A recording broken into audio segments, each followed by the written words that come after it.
في هذا الفيديو سوف أعطيك طريقة سهلة لمشاهدة مباراة الوداد الرياضي والعين الإماراتي، وأقسم بالله العظيم أنني لن أكذب عليك، فهذه الطريقة يمكنك بها مشاهدة مباريات كأس العالم للأندية بجودة عالية وبدون تقطيع.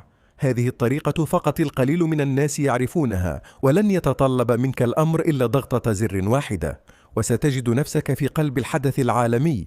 الوداد يواجه العين الإماراتي في 8:00 مساء بتوقيت المغرب ضمن منافسات الجولة الثالثة من دور المجموعات، حيث يحتاج كلا الفريقين إلى الفوز ليحفظا به ماء الوجه، خاصة أن المواجهة تعتبر كلاسيكو بين شمال أفريقيا والشرق الأوسط. أما بالنسبة لطريقة مشاهدة هذه المباراة التاريخية، قم بهذه الخطوات. حمل التطبيق السعودي الذي اسمه جاكو، إنه مثل التيك توك تماما. أنشئ حساب بسهولة مثل تيك توك تماما.